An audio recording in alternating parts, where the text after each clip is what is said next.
in America, and I'm watching CNN, just for the straight middle of the road. That's what I hear for 15 minutes, is it's great, and then Lonely Scott. It does look, I mean, and when you see the path, it does look like tokenism. It's kind of like the same as... Oh yeah, remember that jaw-dropping moment when Bill Maher lit up Kaitlan Collins and CNN Live on Air? Yeah, that one. The internet went absolutely feral. Clips went viral in seconds. People were smashing that replay button like it owed them rent. But here's the wild part. That explosive exchange? It was just the opening act. What started as a sharp-tongued back and forth has now spiraled into a full-blown media war zone. This isn't just a spicy clash between two TV personalities anymore. This is a clash of egos that's getting uglier by the hour. Bill Maher? He's not holding back. The man is taking direct shots, straight up accusing Kaitlan of shady journalism tactics. No sugarcoating, no tap dancing, just raw, unfiltered fire. And Kaitlan? She's not taking it lying down. Oh no, she's pushing back with the type of done being polite energy that says she came to fight. Things are getting heated, and we're not even halfway through the drama. Let me know if you want the next part tightened up for your video too. Pressing question, Kaitlan, you would ask VP Harris if you had the chance. Ooh. I would have a lot of questions for her, but I do think I would ask about, where she stood when she was running as a candidate and for the 2020 Democratic primary and where she stands on a lot of issues now. She's criticized a lot by Republicans for reversing her positions. I think also, Donald Trump has reversed a lot of his positions from covering those. But I think I would be interested in her evolution and where her instincts are and what she learned from governing with a moderate like President Biden. Remember when Bill Maher clashed with Kaitlan Collins and CNN Live on Air? That moment went viral fast. Clips everywhere, reactions nonstop. But what looked like just another sharp exchange turned into something much bigger. That debate? Just the beginning. Now it's a full-blown media face-off. Maher isn't tiptoeing. He's calling out Collins directly, questioning her journalistic integrity and suggesting she's crossed into pushing an agenda. And Collins? She's not staying quiet. She's pushing back hard, dropping the professional tone and firing back with serious intensity. This isn't about asking tough questions anymore. It's about control, reputation, and pride. People are starting to wonder if Collins is more focused on taking down Trump than reporting the news. Whether it's her pointed questions or her confident tone, she's coming across more like a crusader than a reporter. And it's not just talk. We found an older clip that really changes how this whole thing looks. Maher asked her a simple question about Kamala Harris, and her whole vibe changed. Her body language, her tone, it all shifted. Defensive, cautious, guarded, like the real goal wasn't clarity, but control of the narrative. ABC debate. ABC debate. If it happens, I still think it's an open question. Really? Trump's going to go. He's got to. You think that Trump is going to pull out? I think Trump is nervous about it. I think Trump, I talked to a lot of sources in his world. I think he has really struggled with it. It's not just a narrative or a talking point from Democrats. He really has struggled with how to combat her.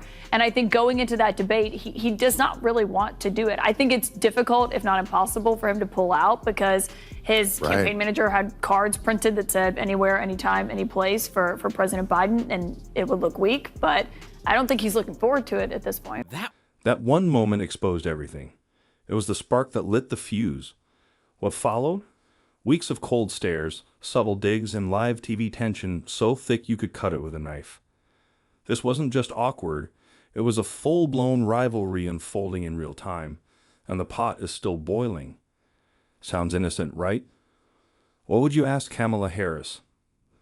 But in true Kaitlan Collins fashion, she dodged the question and rerouted everything right back to Donald Trump. Trump could be off the grid at Mar-a-Lago playing golf, and she'd still drag his name into the conversation. It's like he lives rent-free in her head 24/7. This isn't journalism anymore, it's obsession. To Collins, Trump isn't just a former president. He's her go-to-headline machine, her secret weapon. Say his name, spark outrage, go viral. CNN's control room probably lights up every time she drops the T word. Why? Because it works. Trump keeps her relevant. He's her personal trump card, and she plays it every chance she gets, not because it's newsworthy, but because it sells. But Bill Maher wasn't having saw the setup coming a mile away.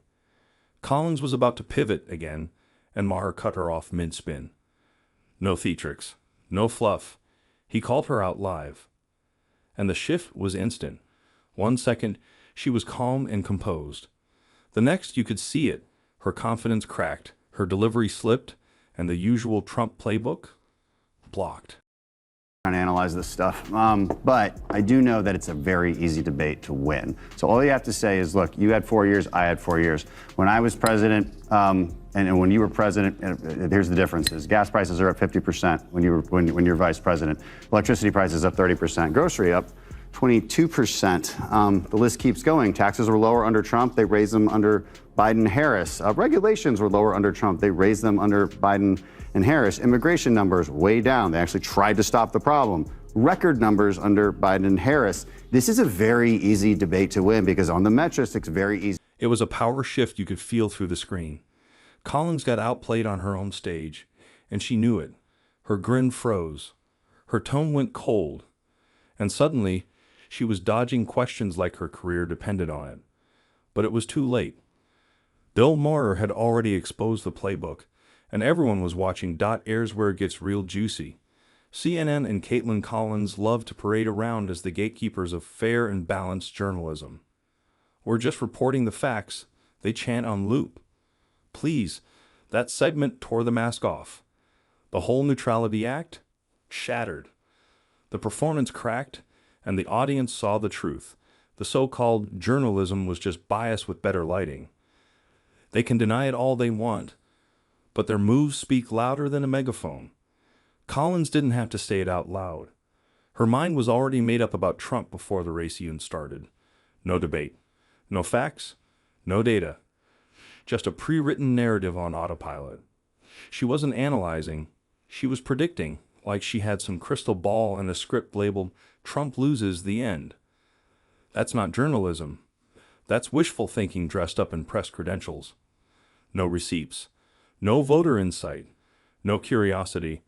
Just pure bias fed to millions as truth. Kaitlan Collins' world, Trump wasn't even in the race anymore, and she wasn't shy about it. No, wait and see. No, let's follow the facts. Just her version of reality playing out live. But here's the twist. Reality had other plans, and Bill Maher, he saw it coming. Calm, calculated, locked in, waiting to pounce.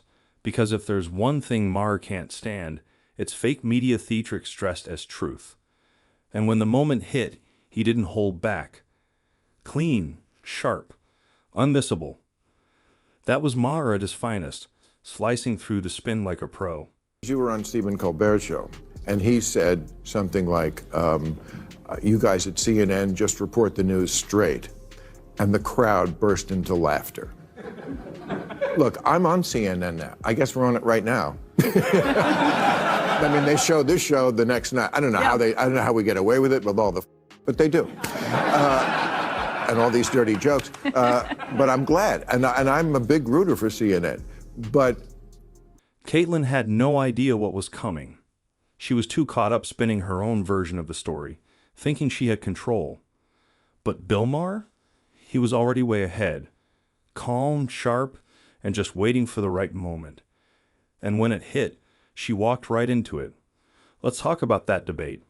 For Trump, it was a walk in the park. He didn't have to try hard. Just show up, speak clearly, and remind people what things looked like when he was in charge. Strong economy, tighter borders, foreign policy that didn't feel like chaos. Compared to the Biden-Harris era, the contrast spoke for itself. And that's exactly why Kaitlan's take was so strange. It was like the idea of Trump doing well completely threw her off. She couldn't accept it. She couldn't process it. Instead of dealing with what might actually happen, she tried to shape the narrative before the facts could even settle in. Maher knew what was happening. You could see it on his face. He let her talk, let her dodge, and then called it out right there. And when he did, her whole act cracked. Kaitlan didn't answer the question. She deflected, pivoted, and somehow brought it back to Trump like always. It was a dodge wrapped in media spin, and Maher wasn't buying it. Instead of asking real questions or keeping things neutral, she leaned into the same tired lines. Her mind was already made up. She wasn't reporting. She was predicting the ending and hoping reality would catch up. But it didn't. Trump showed up. He took control. And suddenly, her whole spin started to fall apart. Maher didn't have to say much. He just exposed it. And once the mask slipped, it was impossible not to see. I mean, look at what just happened in Chicago. We had 300 people from CNN on the ground covering that convention. There were several reporters from just our team alone on the floor, bringing it in real time to people. And I think CNN puts resources behind things and just brings a level of news that... Kaitlan and her CNN crew can't handle the truth behind Trump's popularity. He's unscripted, raw, and speaks off the cuff, like your uncle at a BBQ, not some polished politician reading a script. That's exactly why his base loves him. No filters, no rehearsals, just real, chaotic energy. And that terrifies the media elite. Kaitlan Collins thrives in a world of scripted questions and spin. So when someone like Trump tosses the rule book, it sends them scrambling. Her smug dismissals aren't confidence. They're panic in disguise. Maher saw it. He waited. The moment she slipped, he pounced, and she wasn't ready. Now CNN's trying to play the neutral card.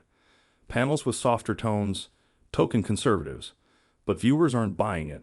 It's not journalism, it's image rehab with a side of spin. And those so-called conservatives? Beltway insiders who haven't been near real voters in years. Just enough diversity to dodge backlash, but not enough to challenge the script. Maher exposed it. Collins is still pretending it's all fine. But the audience sees it. This isn't balance. It's narrative control dressed up as fairness. For the straight middle of the road. That's what I hear for 15 minutes. It's great, and then Lonely Scott. It does look, I mean, and when you see the path, it does look like tokenism. It's kind of like the same as The View. It's like it's almost better to have nobody there, like MSNBC, than to have just the... No real challenge, no sparks, just polished groupthink with a weak decoy for optics. People see through that fake neutrality, and the ratings prove it. CNN's scripted debates, smug commentary, and staged balance have the audience tuning out. The illusion of fairness? Long gone. Kaitlan Collins and her network still act like they're setting the gold standard, preaching objectivity while stacking panels with recycled viewpoints. It's not journalism, it's PR with a teleprompter. People are done with it. Let's talk about the Republican National Convention. CNN wasn't there for honest coverage. They were hunting for a slip-up, a gaffe, something to twist into a headline. They wanted chaos. Meanwhile, the real energy, the speeches, the crowds, the ideas got buried under a narrative of doom and division. But when the Democrats roll out their convention, CNN turns into a PR machine. Soft lighting, feel-good music, and praise for every speech. No tough questions, just glowing reviews. This isn't coverage, it's choreography. So Kaitlan, let's be real. CNN didn't show up to the RNC to report. They showed up to spin. The audience sees through it. No one's buying the act anymore. And when Bill Maher called it out, he nailed it. CNN's biased, scripted coverage is a far cry from real journalism.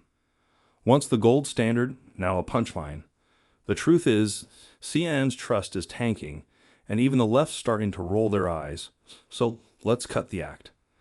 The mask is off, and Maher exposed it all. CNN isn't spinning stories. They're shrinking. Once a heavyweight, now just a daytime gossip show, recycling the same tired talking points. That's not journalism, that's theater. And that's a wrap for today. If you're tired of the scripted spin, hit that like button, subscribe, and turn on notifications. More raw takes coming your way. Don't miss it.